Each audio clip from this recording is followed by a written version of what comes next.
De retour sur ce plateau pour parler de deux sujets. On va commencer par le tout premier. Et ça concerne la dernière sortie du porte-parole du gouvernement concernant l'affaire Steve Amusu. Ulrich, bonjour.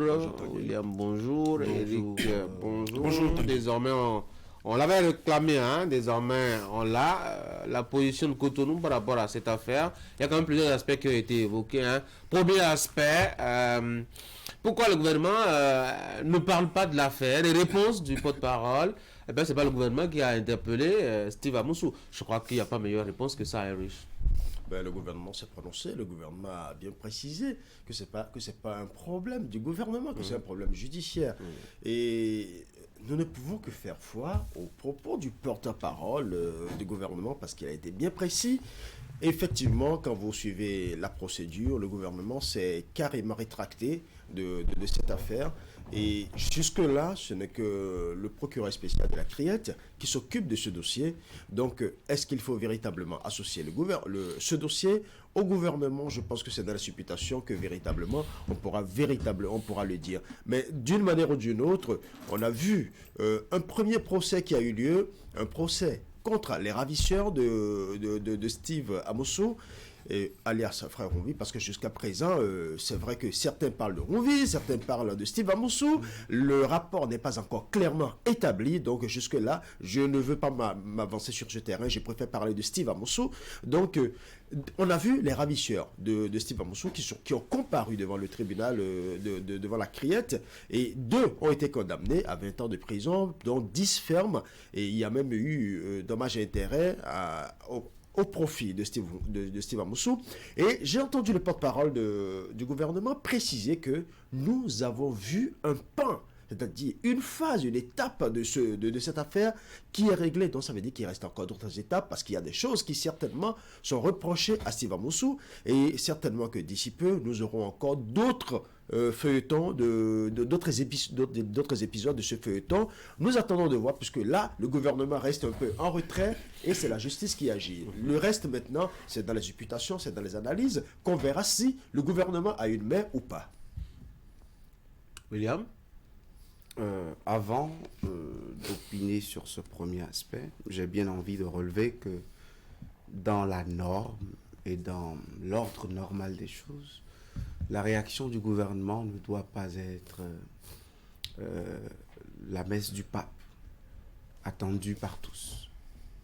La réaction du gouvernement n'est pas censée, dans une affaire si sérieuse, qui jetait de l'opprobre sur notre justice, une affaire qui nous créait à la limite un problème diplomatique avec un autre voisin, je pense qu'on ne devrait pas être là à prier tous les dieux pour que le gouvernement réagisse. Parce que la responsabilité de la charge publique que nous leur avons confiée, ces autorités qui nous gouvernent aujourd'hui, voudraient bien, par reddition de comptes, par redevabilité et par transparence dans la gouvernance, ils ont l'obligation, et ça, je pense bien, je peux me tromper là-dessus, mais je pense qu'ils ont l'obligation de nous dire ce qu'ils font du Bénin le temps qu'ils sont là. Oui, mais quand on sait que les pouvoirs sont séparés et qu'il y a une affaire saisie par la justice, vous ne demandez pas à un gouvernement de venir en parler tout de suite. Primo, vous allez rappeler le mur assez solide qu'il y a entre les pouvoirs. Le mur n'est pas solide, elle n'est pas étanche, cette frontière de Montesquieu créée, parce qu'elle était trop théorique et trop fictive pour être appliquée. Le procureur de la République est nommé par le ministre de la Justice, qui lui-même est nommé par le président de la République. Vous voyez le lien entre l'exécutif et le judiciaire. Tous les magistrats à tous les postes de responsabilité sont nommés au Conseil des ministres par décret. Et le décret est signé par le président de la République. C'est un règlement présidentiel. Au nom de cela, vous-même voyez la nature des relations entre l'exécutif et le judiciaire pour me dire si on peut envoyer sa poitrine couverte de cuirasse ou non et dire qu'il y a vraiment de grands murs de Berlin entre la justice et l'exécutif. Et de deux, le patron de la diplomatie béninoise est le chef de l'État parce qu'il détient la politique étrangère du Bénin le temps de son pouvoir. Au nom de cela, si une affaire judiciaire ou non, devrait créer des difficultés. Vous ne voyez peut-être pas le problème diplomatique tout de suite, mais lorsqu'un État vous accuse d'avoir violé sa souveraineté territoriale, attention, tous les problèmes peuvent là-dessus, le porte-parole s'est prononcé. Justement, on va en parler. C'est au nom de cela que déjà commencé. Je commence par finir. Il y a une évidence et il a bien relevé. Je commence par finir ce premier aspect. Il le dit si bien, c'est pas le gouvernement qui a interpellé. Ma désolation du simple fait que on ne devrait pas attendre cette réaction, on ne devrait pas prier une réaction comme celle-là. Elle devrait être systématique et un peu de respect pour les Béninois mandants que nous sommes aurait amené à ne pas attendre une éternité pour faire une réaction. Maintenant, vous dites dans la réaction que ce n'est pas l'État béninois qui a interpellé Steve Amoussou. Oui, mais la justice béninoise s'est servie du fruit de cette infraction, de ce banditisme bien réalisé pour... oui, c'est un banditisme. Allez, kidnapper. Moi, je crois qu'il y a les termes que je m'en tiens aux termes qui me conviennent quand j'analyse l'affaire. On en a parlé d'arrestation illégale. La justice a condamné des gens pour arrestation illégale. Et je dis, une arrestation illégale est un banditisme. Là-dessus, on pourrait bien s'accorder en lexique. On y va. Ceux qui vont illégalement arrêter des gens en territoire étranger ont fait du banditisme. Et je dis que ce banditisme profite à la justice béninoise. Et au nom de cela, mon gouvernement devrait s'en inquiéter. Parce que... quoi qu'on dise, le fruit de cette infraction est aujourd'hui aux mains de la justice. Donc, le gouvernement n'a pas interpellé. Le premier d'entre les trois qui soit garant de l'État et de son bon fonctionnement, le gouvernement devrait être doublement préoccupé par une situation comme ça. Eric, sur les propos du porte-parole du gouvernement, d'abord moi, je ne les prends pas comme une réaction du gouvernement. Il répondait à des questions dans une émission, comme bien d'autres questions qu'on lui a posées. Parce que si réaction il y avait eu, en tant que porte-parole. Parce que si réaction il y avait eu, pour moi, je prendrais ça comme une grosse erreur, justement. Et c'est d'ailleurs pour ça qu'à travers sa réponse, on remarque assez bien qu'il n'est pas allé justement dans les détails, justement. C'est une affaire qui concerne la justice, cela ne concerne à rien le gouvernement. Et je voudrais ajouter qu'on soit clair, parce que même du côté de Lomé, on n'a pas vu un porte-parole ou un ministre ou membre du gouvernement se prononcer directement dans cette affaire. C'est le procureur qui s'en est préoccupé, c'est le procureur qui a rendu public un communiqué. Même dans ce que William évoque, je pense que ça, ce sont des intentions, comment on dit, qu'on a lu sur les réseaux sociaux quand on parle de bruit diplomatique à travers cette affaire. Parce que si c'était allé jusqu'à ce niveau, je pense que du côté de Lomé aussi, le gouvernement, n'est-ce pas, réagirait, n'est-ce pas, à sa façon et dira justement qu'à travers ce qui s'est passé à Lomé, que cela a certainement rendu tendu les rapports diplomatiques entre les pays. En tout cas, jusqu'à l'heure d'aujourd'hui, nous n'avons pas eu ce genre de discours du côté de Lomé.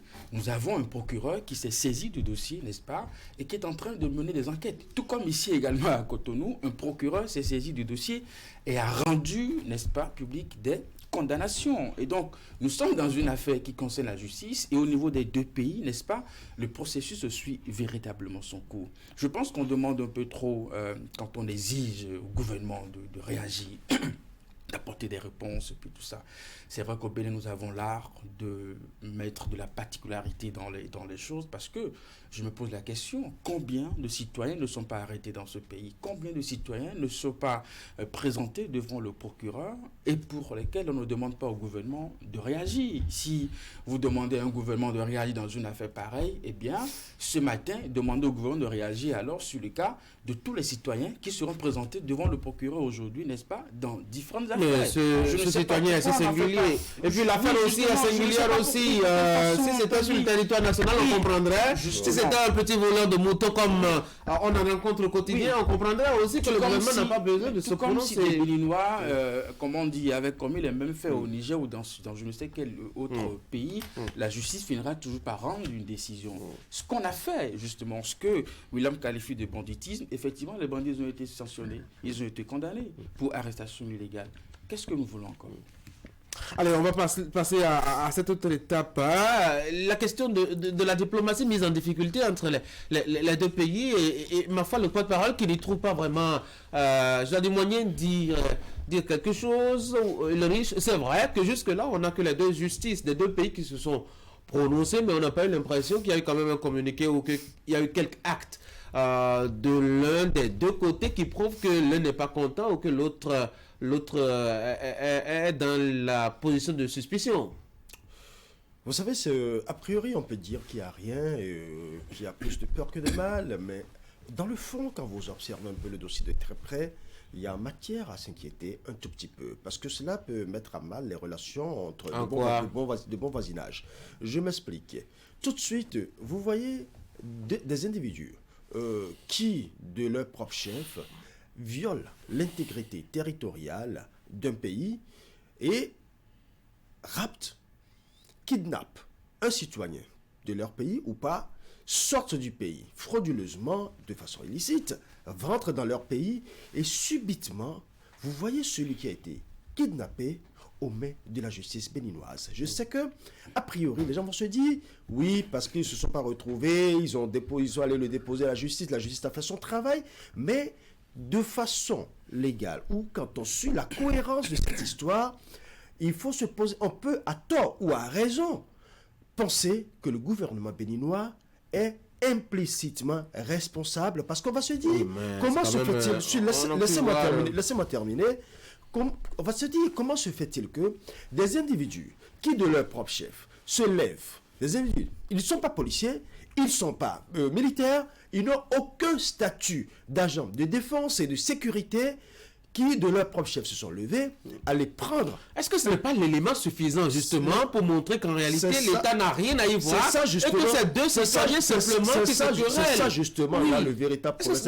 C'est la raison pour laquelle, moi, j'ai beaucoup plus apprécié la sortie du porte-parole, parce qu'il fallait impérativement que le gouvernement sorte pour dire que c'est un problème judiciaire et uniquement judiciaire, tout simplement parce que celui-là a été pris sur un sol étranger, avec son statut qu'on connaît tous, et qui se retrouve subitement dans les mains de la justice béninoise. C'est vrai qu'aujourd'hui, la justice béninoise a rapidement pris les taureaux par les cornes en demandant à ce que les ravisseurs soient punis conformément aux tests en vigueur. D'un côté, je pense que c'est une manière de montrer la bonne foi du gouvernement béninois pour montrer que, oui, nous ne sommes pas responsables. Ceux qui l'ont fait, nous les avons punis conformément aux tests. Mais dans le même temps, je suggérerais que la diplomatie soit beaucoup plus renforcée et que les deux patrons de la diplomatie, que ce soit du Bénin et du Togo, s'asseyent pour véritablement vider ce dossier, même si d'un côté il y a le côté judiciaire, mais ça va beaucoup plus se jouer également sur le côté diplomatique. Donc les deux patrons de la diplomatie, doivent se revoir et échanger véritablement là-dessus. Je pense que c'est la meilleure option. S'il y a d'abord un pays qui doit se plaindre, n'est-ce pas, à travers cette affaire, c'est d'abord le Togo. C'est d'abord le Togo. À partir des actions que vous évoquez, s'il y a vraiment un pays qui doit, comment on dit, s'offusquer de ce qu'on a mené, un État voisin a mené une opération clandestine sur son territoire et que cela, subséquemment, doit entraîner une brouille diplomatique, c'est d'abord le Togo. Encore que ce n'est pas l'État qui a fait l'action. Non, je reste dans l'esprit que ça soit d'abord l'État, justement. Oui. Je pense aussi que du côté de Lomé, on prend d'abord les précautions pour ne pas aller vite en besogne. Si à l'analyse, on se rend compte finalement que l'État n'y est pas engagé, pourquoi voudrez-vous qu'il y ait bruit diplomatique? Pourquoi? Je pense que la question est là et puis la réponse est là aussi. Non, je pense que nous sommes loin de cette réalité. C'est d'ailleurs pour ça que du côté de Lomé, on est silencieux sur cette hypothèse de ce que ça soit l'État qui soit engagé et que cela devrait générer des bruits diplomatiques. C'est à croire qu'au Bénin, on prie pour qu'il y ait difficultés diplomatiques. C'est à croire qu'on veut applaudir, je ne sais pas quoi. On attend que du côté de Lomé, on sort tout l'arsenal. Oui, le Bénin a interrompu ses relations diplomatiques, enfin Lomé a interrompu ses relations diplomatiques avec le Bénin parce que des individus se seraient introduits sur le sol pour opérer. Mais à l'arrivée, nous savons que nous sommes bien loin de cette réalité parce que les individus qui ont mené cette opération ont dit devant le procureur, n'est-ce pas, qu'ils ont été sollicités par une personne qui se trouve en Indonésie, n'est-ce pas, pour aller chercher tel individu, pour lui prendre de l'argent ou je ne sais pas trop quoi. Et ces individus ont été sanctionnés. Maintenant, si Lomé n'est pas d'accord, n'est pas convaincu de cette sentence qui a été donnée, déjà qu'il y a encore une procédure qui est engagée à Lomé, Togo se donnera les moyens justement d'apporter d'autres éléments de preuve, quitte à remettre en cause la décision qui a été rendue ici à Cotonou. Je pense que ça va de soi, quoi. William? C'est d'ailleurs le silence de Lomé qui, moi, m'inquiète, parce que je le sais, parce que Lomé nous réserve. Écoutez, Tanguy, le porte-parole du gouvernement dit que le colis a été accueilli par la police béninoise et que la personne a été inculpée. Ça veut tout dire. Tanguy, on vient d'une infraction. Et la police prend l'individu. Quelle est l'information judiciaire ouverte contre Steve Amoussou avant l'opération de kidnapping? D'ailleurs, la réaction du porte-parole du gouvernement est trop superficielle pour répondre à un problème comme celui-là. Parce que justement, au moment où on ne savait pas encore, où le précipité procès de Cotonou n'a pas été encore fait pour sortir l'histoire d'Indonésie, de responsabilité, ou tout ce que vous savez avec le scénario qu'on nous a narré, les prévenus, on arrive devant le procureur de la Criette. Avant cela, tout le monde, parce que l'individu en question s'est trouvé à l'OCRC, et ensuite à la Criette, et ensuite à Misrété, et ensuite à Ouida, on a trouvé que c'était bien étonnant que l'État ne soit pas impliqué. Et au moment où tout le monde accablait un État, la responsabilité minimale et infinitésimale de l'État voudrait que les autorités de l'État, qui aujourd'hui ont la bouche pour nous expliquer après le scénario de ce procès, devraient aussi nous expliquer au moment opportun. Mais ils ont dû attendre. J'ai laissé Eric finir. Malgré tout ce qu'Eric a dit, il y a quelques observations. Je l'ai laissé finir. Oui, mais il y a quelques observations que je dois faire par rapport à vos arguments. Je vous écoute. Le gouvernement prend le temps de laisser la justice lui permettre d'avoir un peu plus de lumière sur des aspects sur lesquels il se prononce. Et c'est de l'ordre normal des choses qu'on ait des informations avant de prendre la parole. Le lendemain, ce Steve Amoussou qui est au mains de la justice béninoise est venu dans les mains de la justice béninoise par tous les moyens, sauf ordre du gouvernement béninois. Ils n'ont rien dit. Avant le procès, ils n'ont rien. Avant la justice, ils devaient pouvoir nous dire la justice va pouvoir vous situer, chers Béninois.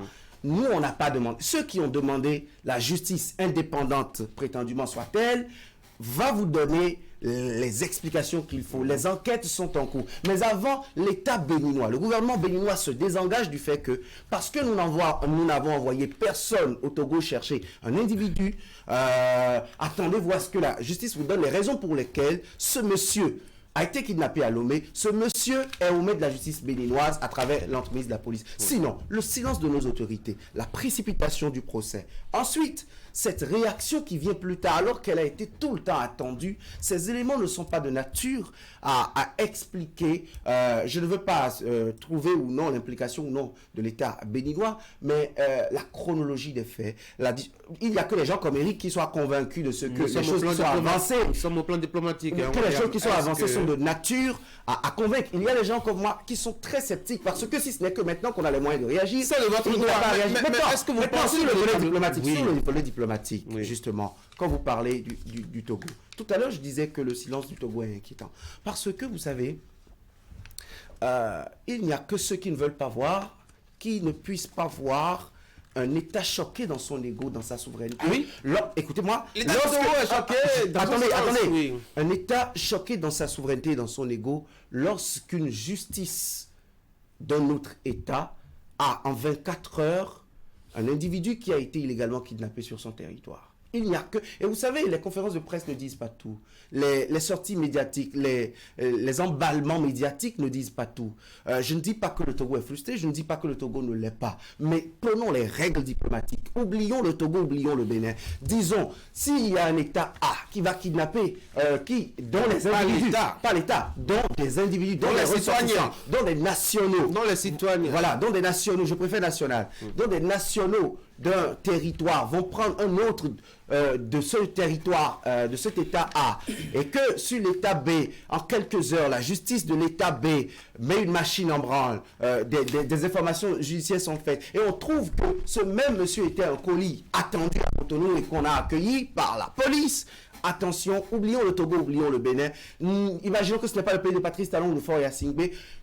Parlons de bon sens et des règles minimales, basiques qui régissent les États. C'est au nom de cela que je dis. Si entre-temps on n'a pas réagi, on a très peu d'opportunités de réagir maintenant parce que pour moi c'est inopportun et ça n'a réglé aucun problème. Ça n'a fait soulever que des supputations de mon point de vue. Allez, on va changer de sujet. On va parler de cette visite de l'ancien président Nicéphore Soglo à la GDIZ. C'était la semaine écoulée.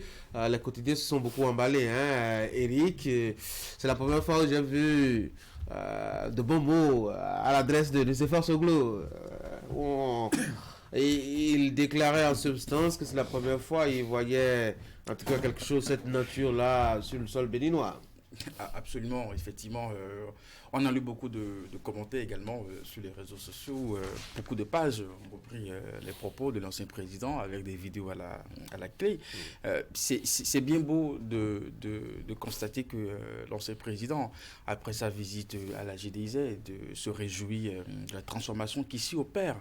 Et je pense qu'avant lui, toutes les personnes qui ont eu la chance de visiter la GDIZ, n'est-ce pas, ont tenu ce genre de propos. Nous avons eu toute une série de personnes qui, par moment, organisent des visites de l'autre côté pour voir véritablement ce qui se passe. Je pense que dans le cas de l'ancien président, on s'étonne parce que on n'était pas du tout habitué à ce genre de discours venant de sa part. On le connaissait comme quelqu'un qui critiquait beaucoup les actions du gouvernement, avec des mots très durs, et n'étant même pas du parti les démocrates. Dieu seul sait combien ce discours arrangeait beaucoup l'opposition, parce que c'était assez dur. Voilà.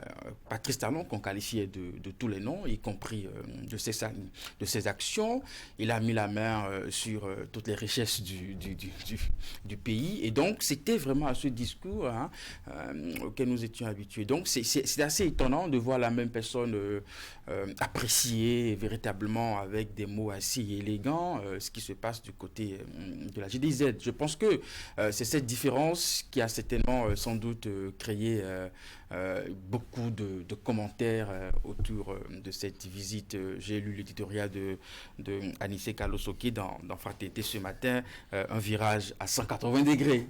En tout cas, si ce n'est pas ça, c'est que ça y ressemble. Riche. C'est assez intéressant de voir un ancien chef d'État qui a constaté qu'il y a des choses qui bougent, que les lignes bougent. Et le plus important, c'est d'encourager ce qui se fait et de faire aussi des propositions. Parce que il ne suffit pas de dire oui, c'est beau, mais il faut aussi faire d'autres propositions, accompagner ce qui se fait. Parce que d'une manière ou d'une autre, c'est l'image du Bénin qui en sort grandi. Et l'autre chose, c'est aussi la vitrine. Et moi, quand je vois cette plateforme de la GDIZ, ça me rappelle la plateforme industrielle d'Adéticopé à Lomé, qui aujourd'hui aussi fait des merveilles. Et je suis heureux de voir des pays de la sous-région qui comprennent aujourd'hui que, au lieu de sortir les produits bruts et de les racheter à coût de milliards ou de millions, c'est mieux de les traduire, de les transformer et de sortir des produits finis pour en profiter au maximum afin que les recettes nationales augmentent. Le plus important aussi, c'est le trafic d'entreprises qu'on est en train de créer autour de ces plateformes-là, parce que imaginez le nombre d'emplois que l'on crée, imaginez ce transfert de technologie qui est en train de grandir tout doucement, parce que autrefois, il n'y avait pas ces industries. On était obligé parfois d'envoyer le coton béninois, d'envoyer les noix de cajou brutes, ainsi de suite. Aujourd'hui, on les transforme ici. Il y a un transfert de technologie. Nous avons vu également ces jeunes qui aujourd'hui travaillent à la GDZ, qui transforment non seulement le coton, mais vont jusqu'aux matières finies, c'est-à-dire on les voit fabriquer des bottes de l'armée, on les voit fabriquer des tenues de l'armée, ainsi de suite, fabriquer des t-shirts made in Bénin. C'est ça, le Bénin en sort grandi. C'est une image que j'aurais aimé qu'on fasse beaucoup plus promouvoir, mais l'autre chose, c'est de faire en sorte que cette forme de GDIZ soit non seulement pérenne, mais qu'on arrive à la décentraliser. Parce que c'est vrai, c'est pour l'instant ici à Koto, ici dans le sud du Bénin, qu'on fasse en sorte qu'elle soit décentralisée et que ceux du septentrion aussi en bénéficient. Parce que la descente de Nicéphore Soglo, je suis d'accord. L'heure de sa descente, c'est justement l'image que ça donne. Cette image, c'est de pouvoir la promouvoir. La promouvoir en ce sens que non seulement ça se fait au sud, mais que ça se fasse aussi au nord. Et le fait de dire aussi qu'il ne savait pas que de pareilles choses se font dans son pays, ça veut dire que nos anciens chefs d'État doivent beaucoup plus aller maintenant dans la promotion de la coprospérité. La politique politicienne où l'on se détruit mutuellement, ça ne fait pas grandir le pays. Mais si ensemble, celui qui est là, s'il fait quelque chose et qu'on constate que c'est bien, autant mieux apprécier ce qu'il fait. Il ne suffit pas de dire non, je n'aime pas Patrice Talon parce qu'il fait ci. Non, ne regardons pas la personne, regardons ce qui se fait. Si ce qui se fait est beau et qu'on peut apprécier, apprécions. Mais de la même manière, si ce qui se fait n'est pas bien et qu'on doit critiquer, il faut aussi qu'on critique, mais en apportant, en faisant des apports, William. en faisant des propositions concrètes et constructives. Oui. William. Deux petites choses. La première, c'est que c'est très subjectif de s'opposer à un chef d'État en raison de sa tête, de son histoire, de sa couleur. Quelqu'un ne le fait pas, non? Justement, je fais du syllogisme, Ok, d'accord. je quitterai la généralité pour le particulier. C'est subjectif. Toute objectivité dans l'opposition voudrait que vous puissiez vous en prendre aux actes et que vous puissiez montrer en quoi ces actes sont mauvais. Et c'est peut-être ça le fort des critiques. Nicéphore Soglo, dans cette prise de position tranchée sur Patrice Talon, a commencé dans les années 2018 sur les bruits qui pointaient à l'horizon sur le processus électoral avec les pleurs de Yahya Jeffa, la résistance nationale et tout ce que nous connaissons avec. Il disait que Talon est liberticide dans ses actions, antidémocrates. Il le traitait de beaucoup de noms sur sa gouvernance, notamment par rapport aux droits civils et politiques. Et dans le temps, je ne sais pas si ça a entre-temps changé. Et je ne sais pas si Soglo s'est dit à propos. Mais par contre, Patrice Talon fait l'Amazone, même si on ne connaît pas le coût, l'Amazone est la principale attraction de Cotonou aujourd'hui. Dire que l'Amazone est belle, qu'elle rayonne sur le boulevard de la Marina, ou ne pas dire ça, c'est ne pas avoir les yeux. Et donc, sur les réalisations de Patrice Talon, s'il y en a qui sont belles aux yeux de Nicéphore Soglo, la GDIZ, je ne dirais peut-être pas les mêmes mots que Soglo. Mais si Soglo trouve que c'est pertinent et qu'il est fasciné parce qu'il a vu en toute objectivité, sans s'en prendre à la personne de Patrice Talon, on devrait pouvoir dire aussi ah, ça, c'est fait. C'est ce que je déplore. Je déplore, par exemple, chez certains animateurs du débat politique. N'attendez pas des opposants l'applaudissement. Mitterrand a dit que l'opposition s'oppose. C'est l'essence même du jeu démocratique. Sachez qu'ils seront là seulement pour relever ce qui ne va pas. Mais si quelqu'un...